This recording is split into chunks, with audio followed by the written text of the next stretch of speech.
নাটকের আম্মা চেয়ারম্যান, কিন্তু আমার রিয়েল আম্মা হচ্ছে গৃহিণী। ক্রিকেটার সাকিব আমাদের সবার পছন্দের। ছোটবেলা থেকে আমরা যারা বেড়ে উঠছি তারা সাকিব আল হাসানের খেলা দেখেই বেড়ে উঠছি। তার আরেকটা যে পরিচয়, সেই পরিচয়ের সূত্র ধরে তার নিরাপত্তা সরকার, বিসিবি এগুলো আসলে তাদের ব্যাপার। তারা নিশ্চিত, তারা এটা সিদ্ধান্ত নেবে যে তারা তাকে নিরাপত্তা দিবে কি দিবে না। কেমন আছেন আপনি? আর হচ্ছে যে মিরপুরে কতদিন পরে আসলেন, মিরপুরে আসা হয় কিনা, তারপরে আপনার কাজ নিয়ে একটু যদি বলতেন, আপকামিং কি কাজ আছে, এখন কাজ যেগুলো চলছে সেগুলো কেমন চলছে, আমরা একটু শুরু করি আগে। আসসালামু আলাইকুম সবাইকে। মিরপুরে আমার প্রায় আসা, কারণ মিরপুরে আমার শ্বশুর বাড়ি। তো যেটা হচ্ছে যে শ্বশুরবাড়ি এলাকায় আসতে তো ভালোই লাগে। আর অনেকদিন পরে বলতে আমাদের কাজের মাঝখানে সুযোগ হয়ে ওঠে না শোরুম ওপেন সেই অর্থে করার। তারপর অনেকদিন পরেই আসা হলো বাংলা রান্নাঘরে, ভালো লাগতেছে। আর আমাদের কাজের আপডেট তো আপনারা দেখেনি আমাদের ফেসবুক পেজ বা আমাদের টিমের ইয়ে থেকে আমরা সবসময় কাজের আপডেট গুলো দিয়ে থাকি। এর মধ্যে অংশু ভাইয়ের একটা প্রজেক্ট করলাম, তানিম রহমান অংশু ভাইয়ের, ওনার একটা ওয়েব সিরিজ করলাম, 6টা গল্পের একটা ওয়েব সিরিজ। এর মধ্যে 2টা গল্পের শুট শেষ হলো আর কি। আপনারা হচ্ছে সাধারণ জনগণ আপনাদেরকে সবসময় ফলো করে, আপনারা আয়না স্বরূপ, ঠিক সেই জায়গা থেকে আপনারা বিভিন্ন গ্র্যান্ড ওপেনিং করে থাকেন। তো এই যে গ্র্যান্ড ওপেনিং করেন, এখানে যদি মানে খাবারের মান খারাপ হয়, সেক্ষেত্রে আসলে আপনাদের করণীয় বা দায়বদ্ধতা আছে?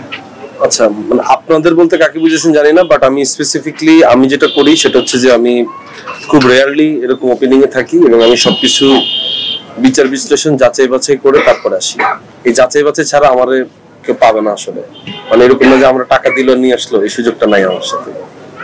এটা সত্যি, পলাশকে আনতে গেলে আমার অনেক হিমশিম খেতে হয়েছে। পলাশকে যখনই আমি যে কোনো শুটে ডাকি বা যে কোনো ওপেনিং এ যখন পলাশকে চাই, ওর সাথে আমি অনেকবার বসতে হয়, ওকে আমি জ্বালাই। এই প্রোগ্রামটা নিয়ে কিন্তু পলাশ একবার ইয়েস নো মানে ও না এটাতে কমফোর্ট জোন মনে করে না, যে এত ক্রাউড এত জ্ঞান আমাদের কি হয়, আমরা যেমন অভ্যস্ত হয়ে গেছি ধাক্কা ধাক্কি বা সব, ও এটা থেকে দূরে থাকতে চায়, ও খুব ক্লিন থাকতে চায়, এই আর কি।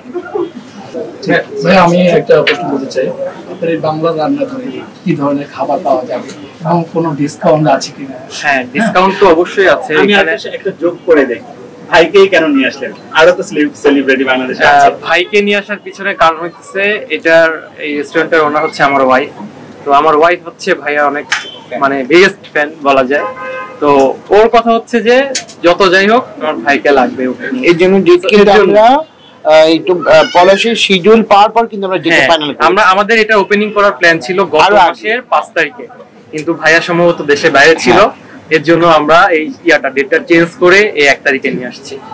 আচ্ছা, আপনারা এখানে কোন খাবারটা থাকে দিবেন ট্রাই করার জন্য?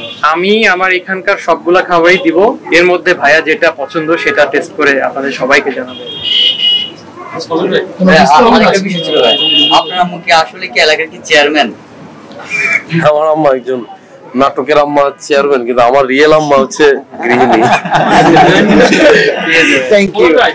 ছোট্ট একটা প্রশ্ন, আপনি উত্তর দিতে পারবেন, না দিলে সেটা হচ্ছে সাকিব আল হাসান বাংলাদেশের সর্বকালের সর্বশ্রেষ্ঠ ক্রিকেটার। তার মতো একজন ক্রিকেটার তিনি আক্ষেপে বলবো ঘরের মাঠে একটা টেস্ট খেলে তিনি ক্যারিয়ারের সবচেয়ে টানা। তো এই জায়গা থেকে নিরাপত্তার একটা ইস্যু তৈরি হয়েছে। আপনি ক্রিকেটার সাকিবের এই বিষয়টাকে আপনি কি বলবেন? ক্রিকেটার সাকিব আমাদের সবার পছন্দের। ক্রিকেটার সাকিবকে আমরা ছোটবেলা থেকে আমরা যারা বেড়ে উঠছি তারা সাকিব আল হাসানের খেলা দেখেই বেড়ে উঠছি। তার আরেকটা যে পরিচয়, সেই পরিচয়ের সূত্র ধরে তার নিরাপত্তা সরকার, বিসিবি এগুলো আসলে তাদের ব্যাপার। তারা নিশ্চিত, তারা এটা সিদ্ধান্ত নেবে যে তারা তাকে নিরাপত্তা দিবে কি দিবে না। কিন্তু ক্রিকেটার সাকিব আল হাসান আমাদের এখনো ভালোবাসার জায়গা আছে।